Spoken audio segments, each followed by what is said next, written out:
오늘 공부할 기업은 코스닥에 상장된 RFHIC입니다. RFHIC 주가는 최근 1년 동안 185% 올라 2026년 2월 12일 기준 5만원에서 거래되고 있습니다.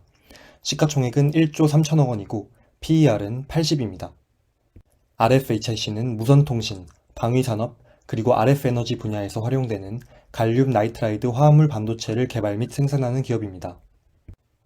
먼저 회사 역사를 설명드리겠습니다. 1999년 조사멸, 조덕수 형제는 RFHIC를 공동 설립했습니다. 당시 국내 무선통신 장비 시장에서 전력 증폭기는 전량 수입 제품에 의존하고 있었습니다. RFHIC는 이 전력 증폭기를 합리적인 가격에 국산화시키겠다는 일념으로 설립되었습니다. 단순히 국산화하는 게 전부가 아니었습니다. 당시 시장은 실리콘 기반의 LDMOS 전력 증폭기가 주를 이루었지만 RFHIC는 신소재인 갈륨 나이트라이드를 활용하기로 했습니다.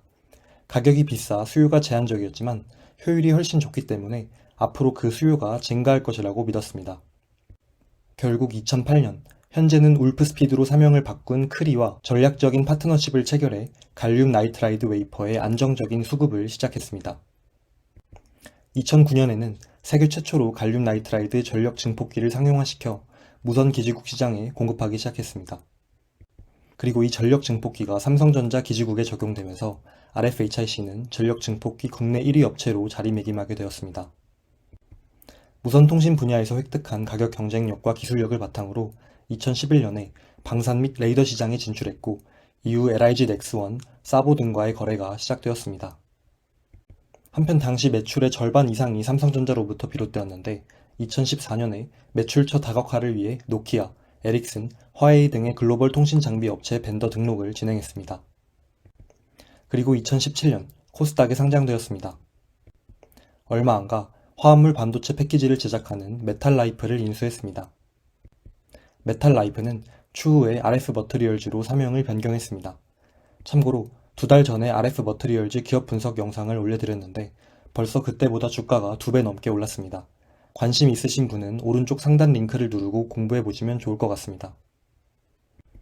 그리고 2020년에 자회사 RF머트리얼즈가 브레이징 공정 및 안테나 기술을 보유한 RF 시스템즈를 인수하며 방산 분야 포트폴리오를 강화했습니다. RFHIC CEO는 누구일까요? 회사를 같이 설립한 형제 중 동생, 조덕수 대표이사입니다. 그는 1966년생이고 뉴욕 주립대학교에서 파이낸스를 전공했습니다. 참고로 동생인 조덕수 대표이사가 경영을 책임지고 형인 조사멸 이사는 제품 개발을 책임지고 있습니다. 회사 주요 제품은 갈륨 나이트라이드 트랜지스터와 전력 증폭기입니다. 2025년 3분기 기준 전력 증폭기가 전체 매출의 73%, 그리고 트랜지스터가 25% 이상을 차지했습니다. 먼저 갈륨 나이트라이드 트랜지스터에 대해 설명드리겠습니다. 트랜지스터는 약한 전기 신호를 크게 증폭해주는 반도체 부품입니다. 갈륨 나이트라이드의 소재 특성상 기존 실리콘 기반의 LDMOS 트랜지스터보다 3GHz 이상의 높은 주파수에서 우수한 효율을 나타냅니다. 참고로 2024년 1분기 보고서에 의하면 동일한 주파수 대역에서 RFHIC의 트랜지스터가 경쟁사 제품 대비 효율이 가장 좋았습니다. 두 번째 주요 제품은 갈륨 나이트라이드 전력 증폭기입니다. 이름 그대로 이것은 약한 전기 신호를 고출력으로 증폭시켜 송신하는 장치입니다. 앞서 설명드린 여러 개의 트랜지스터와 여러 가지 회로를 하나의 기판 안에 담은 완성된 시스템이라고 보시면 됩니다. 갈륨 나이트라이드 전력 증폭기는 기존 LDMOS 전력 증폭기에 비해 제품 크기는 절반이지만 효율은 10% 높고 전력 사용량은 20% 절감할 수 있는 장점이 있습니다. RFHIC의 전력 증폭기는 크게 두 가지 용도로 개발됩니다. 하나는 5G 기반 통신 시스템에 적용되는 통신용 전력 증폭기이고 다른 하나는 군사, 항공, 기상 분야에 활용되는 레이더용 전력 증폭기입니다. 지금까지 설명한 내용을 바탕으로 RFHIC 주요 사업을 정리해 보겠습니다. 우리나라 과천과 평촌에 있는 생산 설비를 이용해 갈륨 나이트라이드 트랜지스터를 자체 생산합니다. 그렇게 만들어진 트랜지스터는 직접 판매하거나 당사의 전력 증폭기 제작에 사용됩니다. 그렇게 만들어진 전력 증폭기는 국내외 무선통신 장비 업체 또는 방산업체에 납품됩니다. 각 사업 부문별 매출 구성은 어떻게 될까요? KB증권 자료에 의하면 2024년 전체 매출의 34%는 통신장비, 그리고 60% 이상은 국내외 방산사업에서 나왔습니다. 그런데 최근에 회사는 정관을 변경해 사업 목적을 몇 가지 추가했습니다. 첫 번째 사업은 위성통신 사업입니다. 로켓 발사 비용이 절감될수록 더 많은 인공위성이 발사될 것으로 예상되는데 그에 따른 위성용 갈륨 나이트라이드 전력 증폭기에 대한 문의가 계속 들어오고 있다고 합니다. 현재 회사는 정부 주도하에 정지 궤도 및 저궤도 위성 사업을 여러 개 수행하고 있고 누리호에 실린 차세대 소형 위성 2호에 자사 전력 증폭기를 장착시켰다고 합니다. 두 번째 사업은 선박 및 함정용 레이더 사업입니다. 전 세계 물류의 80%를 해상 운송이 차지하는데 현재 진공관 방식을 활용한 레이더가 널리 활용되고 있습니다. 더 넓은 범위에서 더 작은 물체까지 탐지하기 위해 진공관 방식이 반도체 기반 기술로 점점 교체되고 있고 그에 따라 갈륨 나이트라이드 전력 증폭기의 수요가 증가하고 있습니다. 이와 관련해 최근 해외 함정에 활용되는 다기능 레이더 송수신 모듈 공급 계약을 체결했다고 합니다. RFHIC의 주요 계열사와 지분 관계를 알아보겠습니다. 2026년 2월 초 기준 RFHIC는 RF 머트리얼즈의 지분 41.8%와 RF 시스템즈의 지분 13.8%를 가지고 있습니다. 또 RF 머트리얼즈는 RF 시스템즈의 지분 32.4%를 보유하고 있습니다. 연간 실적 추이를 볼까요? 2020년을 기점으로 6년 연속 매출이 오르고 있으며 특히 2025년 연매출은 1,850억을 기록하며 전년 대비 무려 60%나 성장했습니다. 영업이익 역시 300억 원을 돌파했고 영업이익률도 16%를 넘으며 좋은 모습을 보이고 있습니다. 기관들의 목표 주가는 얼마일까요? 올해 1월 말 RFHIC가 2025년 잠정 실적을 발표한 뒤 4개 기관이 리포트를 발표했고 그중 3곳이 목표가를 올렸습니다. 우선 유진투자증권이 목표가 52,000원을 제시하며 커버리지를 시작했고 KB증권이 목표가를 44,000원에서 5만원으로 올렸습니다. 한화증권은 목표가를 6만원에서 8만원으로 대폭 상향했고 마지막으로 신한증권은 목표가를 44,000원에서 52,000원으로 올렸습니다. 주요 주주는 누구일까요? 2025년 9월 30일 기준 동생 조덕수 대표이사가 15.41% 그리고 형 조사멸 이사가 11.13% 지분을 가지고 있습니다. 그 밖에 조덕수 대표이사의 매형인 이종열 씨와 배우자 배주은 씨가 각각 2.91%, 0.04% 지분을 가지고 있습니다. 그리고 조사멸 이사의 배우자 배성미 씨가 0.92%, 두 자녀 조은총과 조은혜 씨가 각각 1.1% 지분을 보유하고 있습니다. 또 자사주가 115만 주, 즉 4.34% 있습니다. 최근 공시 자료에 의하면 국민연금공단이 RFHIC 지분을 1% 늘려 총 6.11% 지분을 보유하고 있습니다. 그리고 올해 2월 삼성자산운용이 RFHIC 지분 5.03%를 보유 중이라고 공시했습니다. 배당은 얼마나 줄까요? 2022년부터 2024년까지 주당 배당금은 3년 연속 100원을 지급했고 시가 배당률은 1% 미만이었습니다. 그런데 2025년에는 그 4배인 주당 400원을 지급하기로 했습니다. 배당금을 이렇게 올릴 수 있었던 비결은 2025년부터 향후 3년간 별도 기준 당기 순이익의 30%를 배당하기로 결정했기 때문입니다. 또 감액 배당 방식을 선택했기 때문에 배당 소득세가 없습니다. 이제 가장 최근 실적인 2025년 3분기 실적을 정리해 보겠습니다. 연결 기준 손익계산서입니다. 3분기 매출은 405억 원을 기록해 전년 동기 대비 65% 성장했습니다. 매출 총이익은 전년 동기 대비 127% 급증해 156억 원을 기록했습니다. 매출 총이익이 증가한 것에 비해 판관비는 거의 늘어나지 않았고 그로 인해 영업이익 74억 원을 기록하며 전년 동기 대비 흑자 전환했습니다. 영업이익률은 18.2%를 기록했습니다. 당기순이익과 EPS는 각각 72억 원과 224원을 기록하며 각각 936%, 245% 급증했습니다. 아직 사업 보고서는 공개되지 않았지만 최근에 2025년 4분기 잠정 실적을 발표했습니다.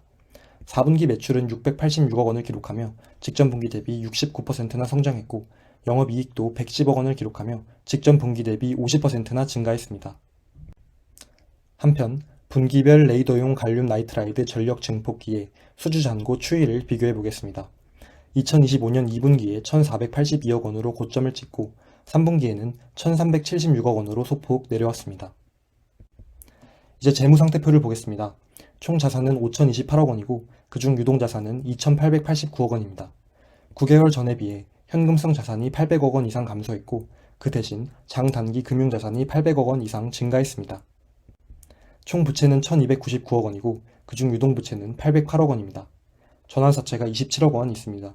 총 자본은 3,729억 원입니다. 유동 비율은 9개월 전보다 23% 증가해 357%입니다. 그리고 부채 비율은 9개월 전과 거의 비슷한 35%를 기록했습니다. 대출이 얼마나 있는지, 또 이자 비용은 얼마나 내고 있는지도 체크해야겠죠. 2025년 3분기 말 기준 단기 차입금은 148억 원, 장기 차입금은 224억 원입니다. 단기 대출 이자율은 2%가 많고 장기 대출 이자율은 전반적으로 0.7에서 0.8%가 많습니다. 이자율이 별로 높지 않은데 그래서 그런지 2025년 1분기부터 3분기까지 누적 이자 비용은 전년 동기 대비 64% 감소한 15억 원에 불과합니다. 이제 3분기 현금 흐름표를 보겠습니다.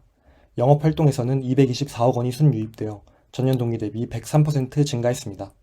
투자활동에서는 864억 원이 순유출되었는데 자산운용 방식의 변화가 눈에 띕니다. 특히 장기 금융상품에 628억 원을 지출했습니다. 설비 투자에는 34억 원을 지출해 전년 동기 대비 19% 증가했습니다. 재무활동에서는 182억 원이 순유출되었습니다. 단기 차입금 150억 원을 상환하는 동시에 장기 차입금 150억 원을 조달해 부채의 만기 구조를 장기화했습니다. 또 전환사채 100억 원을 상환해 오버행 리스크를 해소했습니다. 3개월 동안 순현금 흐름은 마이너스 825억 원이고 기말 현금 및 현금성 자산은 283억 원으로 크게 감소했습니다. 이제 마지막으로 투자 포인트와 리스크를 정리해보았습니다. 첫 번째 투자 포인트는 RFHIC의 주력인 무선통신 사업과 방위 사업의 전망이 밝다는 점입니다. 우선 무선통신 사업의 경우 올해 6월에 미국에서 총 65MHz 그리고 내년에도 최소 100MHz에서 최대 180MHz 대역폭에 대한 경매가 예정되어 있습니다. 미국 통신사들이 경매에 참여해 특정 주파수 대역을 할당받으면 설비 투자를 할 것이고 결국 그 벤더에 속하는 RFHIC에게 주문이 들어오는 구조입니다. 특히 내년 경매는 3GHz 이상의 고주파 대역이기 때문에 높은 효율 및 안정성을 보유한 RFHIC의 갈륨 나이트라이드 전력 증폭기 수요가 증가할 것이라 전망합니다. 또 글로벌 군비 경쟁이 가속화되고 있다는 점도 방위 사업을 하는 RFHIC의 호재로 작용할 수 있습니다. 트럼프 대통령은 2027 회계연도 국방 예산을 2026년보다 50% 이상 늘린 1.5조 달러로 증액할 것을 요구했습니다. 또 작년에 나토 회원국들이 2035년까지 국방비 지출을 GDP의 5% 수준까지 올리는 것에 합의했습니다. 2025년에 이 수치는 2%에 불과합니다. 우리나라의 경우에도 2026년 국방 예산을 전년 대비 7.5% 증액했고 그 중에서도 방위력 개선비를 11.9% 늘렸습니다.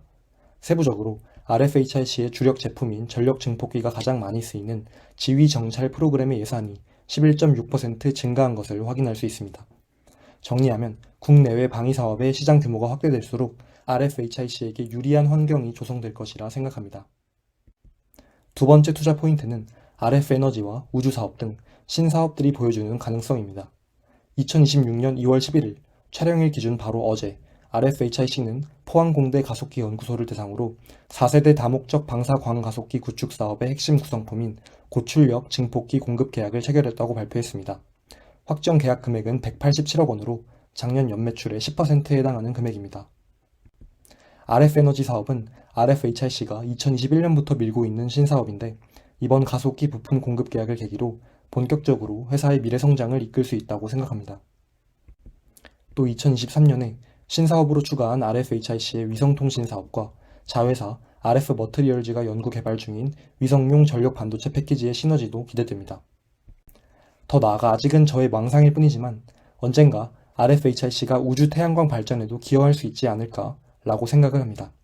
이건 제가 공부를 좀 더 해서 나중에 영상을 따로 만들어 보도록 하겠습니다. 이제 반대로 투자 리스크에 대해 생각해 보겠습니다. 첫 번째 투자 리스크는 RFHIC가 웨이퍼 원재료를 전량 수입해서 쓰고 있다는 점입니다. RFHIC의 경쟁사인 일본의 스미토모 일렉트릭과 미국의 메이컴은 모두 웨이퍼부터 직접 생산을 해 RFHIC보다 더 안정적으로 사업을 할 수 있습니다. 최근 들어 RFHIC의 원재료 매입액이 크게 늘어나고 있는데 만약 원재료 가격이 크게 오르거나 지정학적 이슈로 인해 원재료 수급이 불안정해지면 사업이 큰 타격을 입을 수 있다고 생각합니다.